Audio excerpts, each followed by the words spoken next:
Ning bispera sa adlaw sa mga Santos ug Galag, gidagsaan na ang mga samang sa dakbayan sa Talisay. Samtang kay limited ang pagpasud sa mga sakyanan, free ride alang sa mga bubisita sa pampublikong sementeryo sa Minglanilla ang gitanyag. Ani ang report ni Marie Dumabok.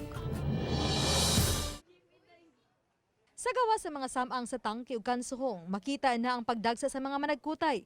Gisiguro ang seguridad kaysa pagsud pa lang sa tangke cemetery. Ana-ana ang mga pulis, kabumbiruhan ug mga tanod sa dakbayan sa Talisay.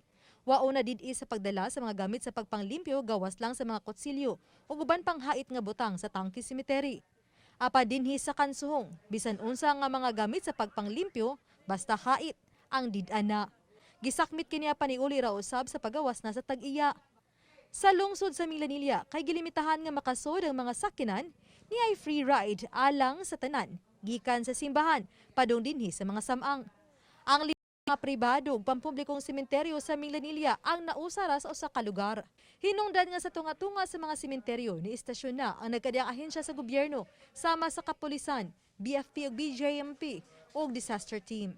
Nabatayan nga nagmingaw pa. We have 5 cemeteries diri sa Minglanilla and kaning cemeteries na ani tagsa ka police assistance desk inubanan sa atong mga force multipliers and other stakeholders. Sa unang higayon, human ang duha ka tuig nga higpit ang restriction tungod sa pandemya. Ang mga manindahe og bulak ug kandila ang nakabalik na usab sa pagpaninda sud sa sementeryo. Mingaw more actually mingaw jud lahi ra gyud sa una nga wa pay pandemic ba naagi. Saka naanad sila nga kuan. Ihuli ari-ari na. Ana da siguro duha ka tuig naman ilabay. Usa sa gibantayan nga posibleng karong hapon o gabi mudagsaan na ang mga tao. Ang mga sementeryo sa Minglanilla ang bukas alas 6 sa buntag hangtod sa alas 12 sa tungang gabi. Uban ni Philip Patricio Grod Prado. Ako si Marie Dumabok.